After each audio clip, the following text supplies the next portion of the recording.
সন্তান 6 মাস বয়স হয়ে যাবে, অর্থাৎ যখন তাকে স্বাভাবিক খাবার দেওয়ার বয়স তার হয়ে যাবে, তখন তাকে তাহানিক করাতে হবে। তাহানিক কাকে বলে?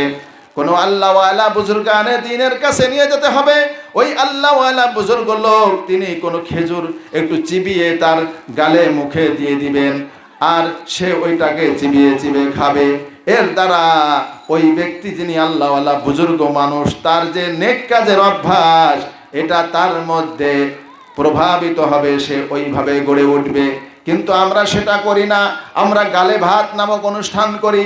গালে ভাত নামক অনুষ্ঠান করে দুনিয়ার সব মানুষকে ডেকে এনে খাওয়ায় আর আমোদ ফুর্তি করি আর ছবি তোলাতুলি করি। আমাকে ইতোমধ্যে বিভিন্ন সময় ডাকা হয় যে হুজুর গালে ভাত দিতে হবে। আমি গালে ভাত নামক এই অনুষ্ঠানে আমি বলি যে আপনারা খেজুর, ভালো সুন্দর খেজুর রেডি করবেন, এই খেজুরগুলো চিবিয়ে তার গালে দিয়ে আসতে হবে ইনশাআল্লাহ। হ্যাঁ, রসুল সাল্লাল্লাহু আলাইহি সাল্লামের যে এই সুন্নাতকে বলা হয়েছে তাহনিক। তাহলে পিতা হিসাবে তার জন্ম থেকে নিয়ে পর্যায়ক্রমে যে দায়িত্ব রয়েছে, কর্তব্য রয়েছে, এটা যদি পালন না করি 7 বছর বয়স যখন পৌঁছে যাবে, তখন যখন তাকে নামাজের কথা বলা হবে, তখন তো সে নামাজ পড়তে চাবে না, তার নামাজ ভালো লাগবে না, তার মসজিদ ভালো লাগবে না। দেখছেন ইসলামিক ওয়াজ যশোর ইউটিউব চ্যানেল। আমিনু বিল্লাহ, তোমরা সবাই আমি আল্লাহর প্রতি বিশ্বাস স্থাপন করো। আল্লাহ রাব্বুল আলামিন এই আয়াতের শুরুতে মুমিন বান্দাদেরকে আহ্বান করে বলছেন, ওহে মুমিনেরা, তোমরা বিশ্বাস করো আমি আল্লাহর প্রতি এবং আমার রসুলের প্রতি বিশ্বাস করো, এবং আমি আমার রসুল নবী মুহাম্মদুর রাসূলুল্লাহ সাল্লাল্লাহু আলাইহি ওয়াসাল্লামের উপরে যে কিতাব নাজিল করেছি, যে কোরআন নাজিল করেছি, ওটা আমার বাণী, ওটা তোমাদের জন্য হেদায়েত স্বরূপ, তোমাদের জন্য পথ প্রদর্শক। এই কোরআন তোমরা যদি ধারণ করো, এই কোরআনকে যদি তোমরা বিশ্বাস করো, এই কোরআনকে তোমরা যদি পাঠ করো, তেলাওয়াত করো, এবং এই কোরআনের মধ্যে যা কিছু আছে বিধিবিধান, এটা যদি তোমাদের জীবনে বাস্তবায়ন করো, তাহলে এই কোরআন তোমাদেরকে সোজা জান্নাতে পৌঁছে দিবে। বলেন সুবহানাল্লাহ। কিন্তু এখানে একটা বিষয় লক্ষণীয়, আল্লাহ রাব্বুল আলামিন প্রথমে ঈমানদার বলে সম্বোধন করলেন, ঈমানদার বলে ডাক দিলেন, তারপরে আবার বলতেছে তোমরা ঈমান আনো। এখানে একটা প্রশ্ন থেকে যায় যে কেন আল্লাহ তাআলা ঈমানদার বলে আবার ঈমান আনতে বললেন? ঈমানদাররা তো ঈমানই এনে ফেলেছে, তাই তো তাদেরকে ঈমানদার বলে ডাক দেওয়া হলো। কিন্তু তারপরও তাদেরকে আবার ঈমান আনার কথা কেন বলা হলো? আমাদের সমাজে যারা দ্বীনের প্রচার করে, দ্বীনের দাওয়াত দেয়, দ্বীনের জন্য চেষ্টা করে, মানুষকে দ্বীনের দিকে আহ্বান করে, তাদেরকে প্রশ্ন করা হয় তোমরা দ্বীনের দাওয়াত দাও, তোমরা দাওয়াত দিবে কাফেরদের কাছে, তোমরা দাওয়াত দিবে মুশরিকদের কাছে, তোমরা দাওয়াত দিবে ইহুদি নাসারাদের কাছে, কিন্তু তোমরা মুসলমানদের কাছে, ঈমানদারদের কাছে তোমরা দাওয়াত দাও কেন? ওই সমস্ত মানুষের প্রশ্নের জবাব কোরআনের এই আয়াত থেকে বেরিয়ে আসে। আল্লাহ রাব্বুল আলামিন স্বয়ং ঈমানদারদেরকে ঈমান আনার জন্য আহ্বান করেছেন। বলেন সুবহানাল্লাহ। কেন ঈমান আনার কথা বললেন? ওহে ঈমানদারেরা, তোমরা যে ঈমানের দাবি করছো, তোমরা যে ক্ষুদ্র ঈমান এনেছো, সামান্য ঈমান এনেছো, এই ঈমান তোমাদের জন্য যথেষ্ট নয়। তোমাদের ঈমান আরো বৃদ্ধি করতে হবে, তোমাদের ঈমানকে আরো পরিশুদ্ধ করতে হবে, তোমাদের ঈমানকে আরো খালেস করতে হবে, এবং তোমাদের যে ঈমান তোমাদেরকে আমলের দিকে উৎসাহিত করবে, আমলের দিকে উদ্বুদ্ধ করবে। তোমাদের ঈমান তো তোমাদেরকে মসজিদ পর্যন্ত নিয়ে যায় না। দৈনিক 5 ওয়াক্ত নামাজে তোমরা মসজিদে যাও না, অথচ তোমরা নিজেকে ঈমানদার বলে দাবি করো, তুমি মুসলমান বলে দাবি করো, অথচ তুমি দৈনিক 5 ওয়াক্ত নামাজ পড়ো না। 1 ওয়াক্ত পড়ো তো আর অন্য ওয়াক্ত পড়ো না।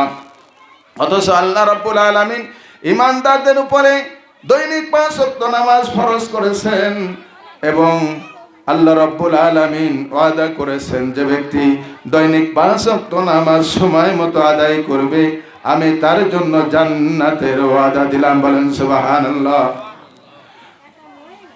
রাসূলুল্লাহ সাল্লাল্লাহু আলাইহি ওয়াসাল্লাম ইরশাদ করেন, আউয়ালু মা ইউহাসাবু বিহিল আবদু ইয়াউমাল কিয়ামাতি আস-সালাহ। কিয়ামতের ময়দানে রব্বুল আলামিন সর্বপ্রথম নামাজের হিসাব নেবেন। যে ব্যক্তি নামাজের হিসাবে কামিয়াব হবে সে অন্য আমলের হিসাবেও সে কামিয়াব হবে। আর যে ব্যক্তি নামাজে সে বিফল হবে, নামাজে ব্যর্থ হবে, নামাজে যে সফল হতে পারবে না, সে ব্যক্তি অন্য অন্য সকল আমলেও বিফল হবে, সে ব্যর্থ হবে এবং সে নাকামিয়াব হয়ে সে জাহান্নামী হয়ে যাবে। এই জন্য দৈনিক 5 ওয়াক্ত নামাজ প্রত্যেক মুমিন মুসলমান নারী এবং পুরুষের পরে ফরজ। বলেন সুবহানাল্লাহ। আল্লাহর নবী সাল্লাল্লাহু আলাইহি ওয়াসাল্লাম মেরাজের রজনীতে গিয়ে মহান রব্বুল আলামিনের সঙ্গে যে দিদার হয়েছিল, তখন এই উম্মতের উপরে 50 ওয়াক্ত নামাজ ফরজ করেছিলেন। সেই 50 ওয়াক্ত নামাজ নিয়ে যখন তিনি ফিরে আসতেছিলেন, চতুর্থ আসমানে হযরত মুসা আলাইহিস সালাতু ওয়াস সালামের সাথে সাক্ষাৎ হয়। মুসা আলাইহিস সালাতু ওয়াস সালাম নবী মুহাম্মদ রাসূলুল্লাহ সাল্লাল্লাহু আলাইহি ওয়াসাল্লামকে জিজ্ঞাসা করলেন, আল্লাহর সঙ্গে তো আপনার দিদার হলো, আপনার সাথে তো আল্লাহ রাব্বুল আলামিনের সাথে আপনার সাক্ষাৎ হলো, আল্লাহ রাব্বুল আলামিন আপনার উপরে কি বিধিবিধান আরোপ করলেন, বিষয়টা একটু খুলে বলুন। তখন নবী মুহাম্মদুর রাসূলুল্লাহ সাল্লাল্লাহু আলাইহি ওয়াসাল্লাম বললেন, ইরশাদ করলেন যে আমার উপরে, আমার উম্মতের উপরে দৈনিক 5 ওয়াক্ত নামাজ 50 ওয়াক্ত নামাজ মহান রব্বুল আলামিন ফরজ করেছেন। হযরত মুসা আলাইহিস সালাতু ওয়াস সালাম বনি ইসরাঈলের নবী ছিলেন। বনি ইসরাঈলদের মাঝে থেকে তিনি বাস্তব অভিজ্ঞতা অর্জন করেছিলেন। বনি ইসরাঈলরা ওনার সঙ্গে অনেক বেয়াদবি করেছে। আল্লাহ রাব্বুল আলামিনের হুকুম আহকাম বিধিবিধান নিয়ে তারা অনেক যন্ত্রণা দিয়েছে। হযরত মুসা আলাইহিস সালাম নবী মুহাম্মদ রাসূলুল্লাহ সাল্লাল্লাহু আলাইহি ওয়াসাল্লামকে বললেন, হে আখেরি নবী, হে আল্লাহর নবী, হে আল্লাহর হাবিব মুহাম্মদ সাল্লাল্লাহু আলাইহি ওয়াসাল্লাম, আপনি যে 50 ওয়াক্ত নামাজের হাদিয়া নিয়ে যাচ্ছেন উম্মতের জন্য, এই 50 ওয়াক্ত নামাজ দৈনিক পালন করতে গেলে 24 ঘন্টায় 50 ওয়াক্ত নামাজ মানে প্রতি আধা ঘন্টা কম সময়ের মধ্যে এক ওয়াক্ত নামাজ আদায় করতে হবে। আপনার উম্মত সেটা পারবে না।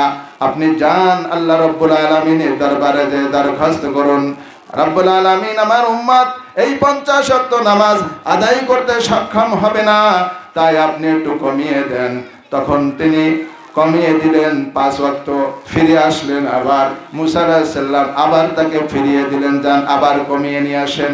এইভাবে বারবার করে যে কমাতে কমাতে 5 ওয়াক্ত নামাজ নিয়ে আসা হলো যখন, তখন মুসা আলাইহিস সালাতু ওয়াস সালাম আবার বললেন, যান আপনি আরো নামাজ কমিয়ে নিয়ে আসেন, নতুবা আপনার উম্মত পারবে না। কিন্তু নবী করিম সাল্লাল্লাহু আলাইহি ওয়াসাল্লাম আর ফিরে গেলেন না। আল্লাহ রাব্বুল আলামিন বলে দিয়েছেন, হে নবী, আপনার উম্মত যদি এই 5 ওয়াক্ত নামাজ দৈনিক গুরুত্ব সহকারে সময় মতো আদায় করে, তাহলে তাদেরকে দৈনিক 50 ওয়াক্ত নামাজ পড়ার সওয়াব দেওয়া হবে। বলেন সুবহানাল্লাহ। রাসূলুল্লাহ সাল্লাল্লাহু আলাইহি ওয়াসাল্লাম মুআয ইবনে জাবাল রাদিয়াল্লাহু তাআলা আনহুকে ইয়ামানের গভর্নর বানিয়ে যখন পাঠাচ্ছিলেন, তখন হযরত মুআযকে নসিহত করেছিলেন, উপদেশ দিয়েছিলেন, হে মুআয, তুমি এমন এক কওমের কাছে যাচ্ছ, সেখানে তোমাকে গভর্নর হিসেবে পাঠাচ্ছি। তুমি যে সর্বপ্রথম, তারা হলো আহলে কিতাব, তারা হলো ইহুদি এবং নাসারা, তারা হলো খ্রিস্টান, তারা হলো ইহুদি। তাদেরকে সর্বপ্রথম কালেমায়ে শাহাদাত লা ইলাহা ইল্লাল্লাহু মুহাম্মাদুর রাসূলুল্লাহ, এই কালেমার দাওয়াত দিবে। এই কালেমা যদি তারা মনে প্রাণে মেনে নেয় এবং এইটা পাঠ করে যদি তারা ঈমান গ্রহণ করে, তাহলে তাদেরকে জানিয়ে দিবে আল্লাহ রাব্বুল আলামিন তাদের উপরে দৈনিক 5 ওয়াক্ত নামাজ ফরজ করেছেন। বলেন সুবহানাল্লাহ। আল্লাহ রাব্বুল আলামিন প্রত্যেক ইমানদারের পরে 5 ওয়াক্ত নামাজ ফরজ করেছেন। সুতরাং আমরা যারা ইমানদার বলে দাবি করি, আমরা যারা মুসলমান বলে দাবি করি, আমাদের সমাজে যারা বসবাস করে, আমাদের সমাজে, আমাদের মহল্লায়, আমাদের গ্রামে যে মসজিদ থাকে, আজান হলে এক কাতার দেড় কাতার লোক হয়। যদি সমস্ত মানুষ, যদি যারা যাদের উপরে নামাজ ফরজ হয়েছে, প্রত্যেক ব্যক্তি যদি মসজিদে যেত, তাহলে মসজিদে জায়গায় সংকুলান হতো না। হতো নাকি? না, হতো না। ইসলামের যে শিক্ষা রয়েছে, সে শিক্ষা আমি একটু পরেই বলছি। আল্লাহ রাব্বুল আলামিন এবং তার প্রিয় হাবিব নবী মুহাম্মদুর রাসূলুল্লাহ সাল্লাল্লাহু আলাইহি ওয়াসাল্লাম আমাদেরকে কি বলেছেন, কি ইরশাদ করেছেন, আমাদেরকে কি মেসেজ দিয়েছেন, সেই মেসেজটা হলো এই যে একজন ব্যক্তি নিজে নামাজ পড়বে এবং অপরকেও নামাজের দিকে ডাকবে। কেননা আল্লাহ রাব্বুল আলামিন বলেছেন, ইয়া আইয়ুহাল্লাযীনা আমানু কু আনফুসাকুম ওয়া আহলিকুম নারা। ওহে ঈমানদারগণ, তোমরা তোমাদেরকে জাহান্নামের আগুন থেকে বাঁচাও এবং তোমাদের পরিবারকেও জাহান্নামের আগুন থেকে বাঁচাও। নিজেরা জাহান্নামের আগুন থেকে বাঁচো এবং পরিবারকেও জাহান্নামের আগুন থেকে বাঁচাও। তাহলে শুধু নিজে নামাজ পড়লে হবে না, আল্লাহ রাব্বুল আলামিন তার প্রিয় হাবিবকে অর্ডার করেছেন, ওহে আমার হাবিব, ওয়ামুর আহলাকা বিসসালাতি ওয়াসতাবির আলাইহা লা নাসআলুকা রিজকান নাহনু নারযুকুকা ওয়াল আকিবাতু লিত্তাকওয়া। হে রাসূল, আপনি আপনার পরিবারের সবাইকে নামাজের অর্ডার করুন, নামাজের আদেশ করুন এবং আপনি নিজেও সেই নামাজের ব্যাপারে যত্নবান হন। সুতরাং নামাজ নিজে শুধু পড়লে হবে না, পরিবারের যত সদস্য আছে তাদেরকেও নামাজ পড়াতে হবে, নামাজ পড়ার জন্য উদ্বুদ্ধ করতে হবে, নতুবা আমরা দায়ী থেকে যাব। ইসলাম যখন আমার নিজের মধ্যে প্রতিষ্ঠিত না হবে, ততক্ষণ পর্যন্ত আমি পরিবারের মধ্যে তা প্রতিষ্ঠিত করতে পারবো না। আমি যদি নিজে নামাজি না হই, তাহলে আমি আমার পরিবারকে নামাজি বানাতে পারবো না। আমি যদি নিজে নামাজি না হই, তাহলে আমার সন্তানকে যদি নামাজের কথা বলি, তাহলে সন্তান নামাজ পড়বে না। এই জন্য নিজেও নামাজের ব্যাপারে যত্নবান হতে হবে, নিজেও ঈমানের উপরে আসতে হবে এবং আল্লাহর প্রতি পূর্ণ আস্থা এবং বিশ্বাস নিয়ে আল্লাহ রাব্বুল আলামিনের হুকুম আহকামের প্রতি যত্নশীল হতে হবে। আল্লাহ রাব্বুল আলামিন আমাদেরকে তৌফিক দান করুন, সবাই বলেন আমিন। আমি একটা হাদিস পড়েছি, রাসূলুল্লাহ সাল্লাল্লাহু আলাইহি ওয়াসাল্লাম বলেন, কুল্লু মাউলুদি ইউলাদু আলাল ফিতরা ফাআবওয়াহু ইউহাব্বিদানিহি ওয়া ইউনাসসিরানিহি ওয়া ইউমাজ্জিসানিহি। প্রত্যেকটি সন্তান, প্রত্যেকটি নবজাতক তারা ইসলামের পরে জন্মগ্রহণ করে, দিন ইসলামের পরে জন্মগ্রহণ করে, কিন্তু তার পিতামাতা তাকে ইহুদি বানায়, কেউ নাসারা বানায়, খ্রিস্টা বানায়, কেউ অগ্নি উপাসক বানায়। অর্থাৎ পিতামাতা যেমন হয় সন্তানও তেমন হয়। সুতরাং পিতামাতা যদি তারা নামাজি না হয়, তারা যদি ইমানদার না হয়, তারা যদি দিনদার না হয়, তারা যদি পর্দা প্রশিদা না মেনে চলে, তাহলে তার পরিবারের অন্য অধীনস্থ যারা, তারাও সেটাকে মান্য করবে না, অমান্য করবে। এই জন্য রাসূলুল্লাহ সাল্লাল্লাহু আলাইহি ওয়াসাল্লাম বলেন, কুল্লু মাউলুদিন ইউলাদু আলাল ফিতরাতি ফাআবওয়াহু ইউহাব্বিদানিহি ওয়া ইউনাসসিরানিহি ওয়া ইউমাজ্জিসানি। প্রত্যেকটি শিশু ফিতরাতে ইসলামের পরে, ইসলামী জিন্দেগির পরে জন্মগ্রহণ করে। ওই ছোট্ট শিশু, কোমলমতি শিশুকে আপনি যা শিখাবেন তাই শিখবে। এই জন্য রাসূলুল্লাহ সাল্লাল্লাহু আলাইহি ওয়াসাল্লাম বলেছেন, মুরু আওলাদাকুম লিস-সালাতি ইযা বালাগু সাবআ ওয়াদরিবু আলাইহা ইযা বালাগু আশরা। তোমার সন্তানের বয়স যখন 7 বছর পৌঁছাবে, তখন তাকে নামাজের হুকুম করো। যখন সন্তানের বয়স 7 বছর হবে, নামাজের ট্রেনিং দাও, নামাজের ওয়ার্নিং দাও, নামাজের প্রশিক্ষণ দাও। এরপরে যখন 10 বছর বয়স হয়ে যাবে, তখন নামাজ না পড়লে তাকে পিটাও, তাকে মারধর করো, যে নামাজ কেন পড়লি না। আমরা যে গার্জিয়ানের সন্তান, আমরা যে পিতামাতার সন্তান, আমাদেরকে তো নামাজের জন্য হুকুম করত। দৈনিক 5 ওয়াক্ত নামাজ না পড়লে, মসজিদে গিয়ে নামাজ না পড়লে আমাদের উপরে কঠোর শাস্তির ব্যবস্থা ছিল, ভাত বন্ধ করে দেওয়া হতো। যদি নামাজ না পড়ে, যদি মসজিদে না যায়, তাহলে ভাত বন্ধ করে দাও। কিন্তু এখনকার দিনে এমন এক মুসিবত এসে গেছে, মুসিবতের যুগ, যে পিতামাতা এখন সন্তানের কাছে জিম্মি হয়ে গেছে। সন্তান যা বলবে পিতামাতা তাই শুনবে। পিতামাতা সন্তানের উপরে প্রভাব বিস্তার করতে পারে না। আমরা মাদ্রাসায় শিক্ষকতা করি, মাদ্রাসা পরিচালনা করি, ছেলে মেয়েদেরকে বলেছি দৈনিক 5 ওয়াক্ত নামাজ পড়তে হবে, নামাজ না পড়লে শাস্তি দেওয়া হবে। এবার গার্জিয়ানদেরকে বলি, আপনারা আপনাদের ছেলে মেয়েদেরকে বাড়িতে নামাজের তাকিদ দিবেন, কোনো অবস্থাতে যেন নামাজ ত্যাগ করে না। কারণ আমাদের মাদ্রাসা যে টাইম টেবিল থাকে, সময় থাকে, সেই সময়টা হলো মাত্র 6 ঘন্টা, আর বাকি 18 ঘন্টা আপনাদের তত্ত্বাবধানে থাকে। সুতরাং দৈনিক 5 ওয়াক্ত নামাজ, বিশেষ করে মাদ্রাসায় থাকাকালে জোহরের নামাজ তো তারা মাদ্রাসায় পড়তে পারে, আর বাকি 4 ওয়াক্ত নামাজ সে তো বাড়িতে পড়বে। মেয়ে হলে ঘরে বসে পড়বে, ছেলে হলে মসজিদে যেয়ে পড়বে। এই ব্যবস্থা তো গার্জিয়ানরা করবে। কিন্তু গার্জিয়ানরা বলে, হুজুর নামাজের তাগিদ দেন, নামাজের কথা বলেন। সে নামাজ পড়ে না, ঘুমোয় থাকে। ঘুম থেকে সকাল 8টা-10টার সময় ওঠে, গভীর রাত পর্যন্ত জেগে থাকে, মোবাইল ব্যবহার করে। মোবাইল বন্ধ করার ব্যবস্থা করেন, আপনি মোবাইল কিনে দিচ্ছেন, আর আমি ওখান থেকে বন্ধ করতে পারবো?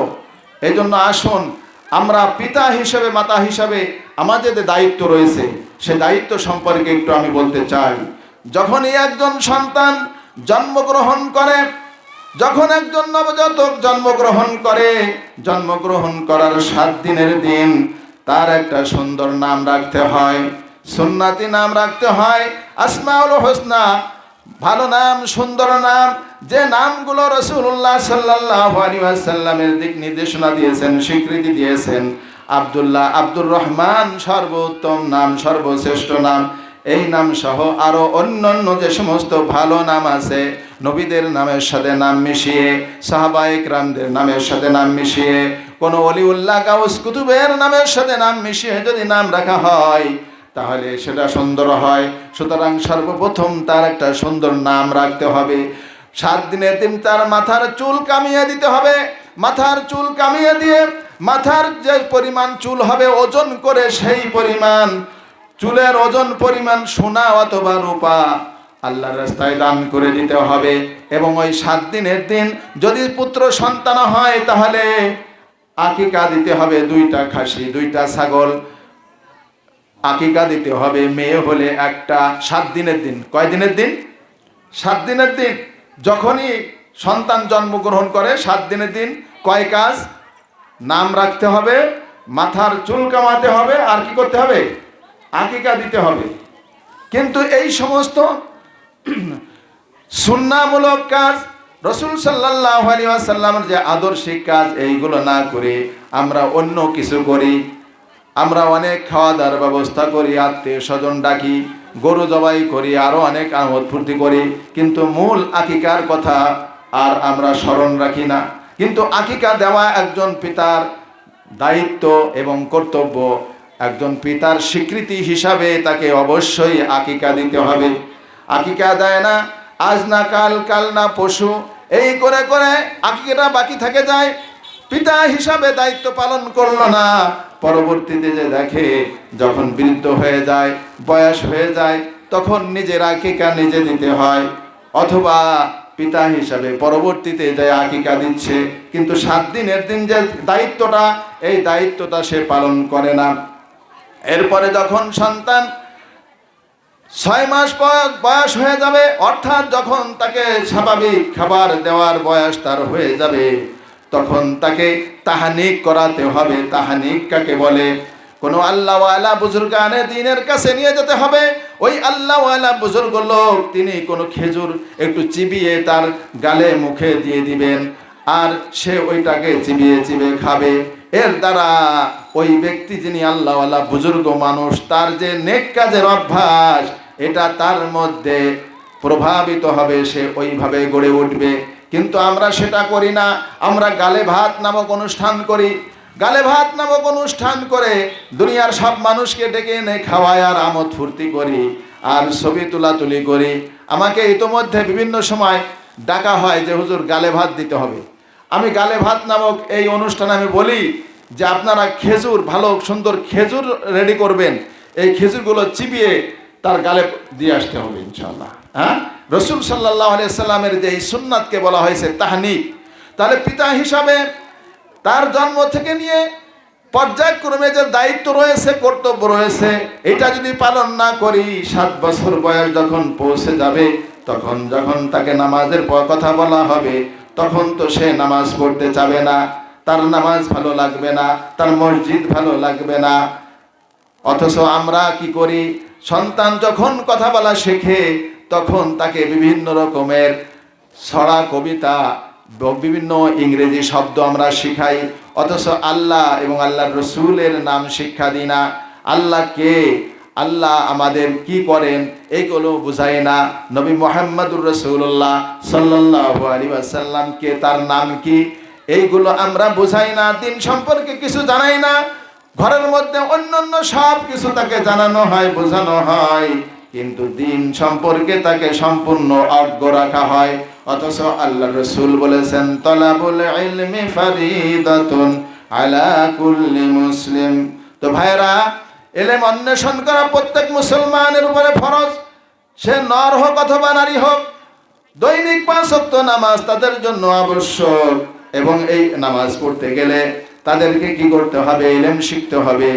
ইলম না শিখলে সে জানতে পারবে না কিভাবে ওযু করতে হয়, কিভাবে গোসল করতে হয়, কিভাবে তায়াম্মুম করতে হয়, কি কারণে গোসল ফরজ হয়, কি কারণে ওযু ভেঙে যায়, কি কারণে তায়াম্মুম করা যায়, পানিবিহীন ওযু, পানি না ব্যবহার করে তায়াম্মুম করে ওযু নামাজ পড়তে হয়। এই সমস্ত নিয়ম কানুন যতদিন না জানতে পারবে ততদিন পর্যন্ত সে তো কোনো কিছুই করতে পারবে না, দিন সম্পর্কে সে জানবে না। এই জন্য ভাইয়েরা, আল্লাহ রসুল সাল্লাল্লাহু আলাইহি ওয়াসাল্লাম যে দিক নির্দেশনা দিয়েছেন, 7 বছর বয়স হলে নামাজের ট্রেনিং দাও, নামাজের অর্ডার করো, 10 বছর হয়ে গেলে নামাজ না পড়লে তাকে প্রহার করো, মারো। আমরা কি ছেলে মেয়েদেরকে নামাজ না পড়লে কখনো মেরেছি? অন্য বিভিন্ন কারণে সংসারের কোনো ক্ষতি করলে তাদেরকে মারি, পিটাই, কিন্তু নামাজ না পড়লে যে ক্ষতি হলো, যে ক্ষয়ক্ষতি হলো, এইটা আমাদের ক্ষতি মনে হয় না। অথচ এই সন্তান আল্লাহ রাব্বুল আলামিন আমাদের পরীক্ষার জন্য দিয়েছেন।